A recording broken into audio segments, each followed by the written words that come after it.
Hello all. Welcome back to fan name. Aliens ఉన్నాయి. ఆ information ప్రపంచానికి తెలియాలి అనే బేసిక్ ప్లాట్ లైన్‌తో వచ్చిన మూవీ 'డిస్క్లోజర్ డే'. ఈ మూవీని legendary director Steven Spielberg direct చేశారు. మూవీ ఓవరాల్‌గా నాకు డీసెంట్ అనిపించింది. స్టీవెన్ స్పీల్బర్గ్ ఈ సినిమాతో చెప్పాలనుకున్న పాయింట్ నాకు నచ్చింది.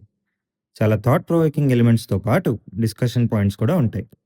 ఇన్సైట్స్‌లోకెళ్తే 79 ఇయర్స్ ఏజ్‌లో కూడా స్టీవెన్ స్పీల్బర్గ్ మళ్ళీ తన స్ట్రాంగెస్ట్ జోన్ అయిన సై-ఫై జోనర్ ఎస్పెషల్లీ ఏలియన్స్ డిపార్ట్‌మెంట్‌లోకి రావడం ఇంట్రెస్టింగ్‌గా అనిపించింది. ఇది రెగ్యులర్ ఏలియన్ ఇన్వేషన్ మూవీ కాదు. ఏలియన్స్ కాన్సెప్ట్‌ని చాలా డిఫరెంట్ పర్స్పెక్టివ్‌లో అప్రోచ్ చేశారు. నెరేటివ్ కూడా మనం యూజువల్లీ చూసే ఏలియన్స్ మూవీలాగా ఉండదు. స్పీల్బర్గ్ ఫిల్మోగ్రఫీ గురించి చెప్పాలంటే 'Jurassic Park', 'Schindler's List', 'Jaws', 'Saving Private Ryan', 'ET' and 'Indiana Jones and the Raiders of the Lost Ark' లాంటి మాస్టర్ పీసెస్ ఇచ్చారు. ఆల్మోస్ట్ అన్ని జానర్స్ టచ్ చేసి తన మార్క్ ఎస్టాబ్లిష్ చేసిన డైరెక్టర్. మూవీ పాజిటివ్స్ గురించి మాట్లాడితే, movie biggest positive Steven Spielberg direction. Direction top నాచ్‌గా ఉంటుంది. ఎక్స్‌పీరియన్స్ మొత్తం స్క్రీన్ మీద కనిపిస్తుంది. చాలా ఇంటెలెక్చువల్‌గా, మెచ్యూర్‌గా ఈ సబ్జెక్ట్‌ని హ్యాండిల్ చేశారు. సినిమాటోగ్రఫీ కూడా చాలా బాగుంది. విజువల్స్ మూవీ టోన్‌కి పర్ఫెక్ట్‌గా సెట్ అయ్యాయి. Music by legendary composer John Williams చాలా బాగుంది. కొన్ని కంపోజిషన్స్ వింటుంటే క్లాసిక్ 80స్, 90స్ సై-ఫై మూవీస్ వైబ్ ఇస్తది. మూవీలో empathy, supreme beings, information control, listening and understanding లాంటి కాన్సెప్ట్స్‌ని ఇంట్రెస్టింగ్‌గా డిస్కస్ చేశారు. డ్రామా కూడా స్ట్రాంగ్‌గా రాసుకున్నారు. సూపర్ న్యాచురల్ ఎలిమెంట్స్ బాగా వర్క్ అయ్యాయి. ఎస్పెషల్లీ ట్రైన్ ఎపిసోడ్, కేసీఈఎక్స్‌లో జరిగే డిస్క్లోజర్ డే సీక్వెన్స్, అలాగే కొన్ని మేజర్ రివీల్స్ కరెక్ట్ ప్లేసెస్‌లో ఇంపాక్ట్ క్రియేట్ చేస్తాయి. ఇంకా పెర్ఫార్మన్సెస్ గురించి చెప్తే, ఎమిలీ బ్లెంట్ యాస్ మార్గరెట్ తన రోల్‌ని కంప్లీట్‌గా ఓన్ చేసుకుంది. తన క్యారెక్టర్‌లో చూపించాల్సిన ఎమోషన్స్, ఎక్స్‌ప్రెషన్స్, వల్నరబిలిటీ అన్నీ చాలా న్యాచురల్‌గా పెర్ఫార్మ్ చేసింది. నాకైతే తన పెర్ఫార్మన్స్ ముందు మిగతా క్యారెక్టర్స్‌కి కొంచెం వెయిటేజ్ తక్కువ అనిపించింది.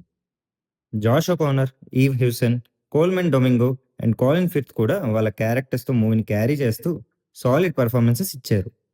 నెగెటివ్స్ గురించి మాట్లాడితే, యానిమల్ సీజే ఇంకా కొంచెం బెటర్ ఉండొచ్చు.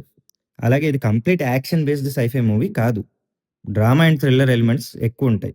Long conversations and dialogue heavy scenes చాలా ఉంటాయి. కాబట్టి ఇది అందరి కప్ ఆఫ్ టీ కాకపోవచ్చు. మూవీ పేసింగ్ కూడా చాలా ప్లేసెస్‌లో స్లోగా అనిపిస్తది. ఎస్పెషల్లీ థర్డ్ యాక్ట్ స్టార్ట్ అయ్యే టైంలో కొంచెం డౌన్ అయినట్టు ఫీల్ అవుతుంది.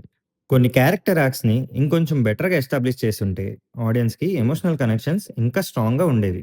మూవీ డీటెయిల్స్‌లోకెళ్తే ఇది drama, thriller, sci-fi genre. Duration 2 hours 25 minutes. Rating U A. Language English మాత్రమే. Final thoughts. సినిమా చూస్తుంటే స్టీవెన్ స్పీల్బర్గ్‌కి నిజంగా ఏలియన్స్ గురించి ఏమైనా అన్‌డిస్క్లోజ్డ్ ఇన్ఫర్మేషన్ తెలుసా ఏంటి అని అనిపిస్తుంది. ఎందుకంటే 'డిస్క్లోజర్ డే' కాన్సెప్ట్‌ని చాలా కన్విక్షన్‌తో ప్రెజెంట్ చేశారు. కానీ ఈ మూవీ అందరికీ నచ్చాలని లేదు. మనం ఆల్రెడీ చాలా ఏలియన్ మూవీస్ చూసాం. వాటిలో యాక్షన్ ఉంటుంది, స్పెక్టాకిల్ ఉంటుంది, లార్జ్ స్కేల్ ఇన్వేషన్ ఉంటుంది. కానీ 'డిస్క్లోజర్ డే' ఆ రూట్‌లో వెళ్ళదు. ఇది కంప్లీట్‌గా డిఫరెంట్ టేక్.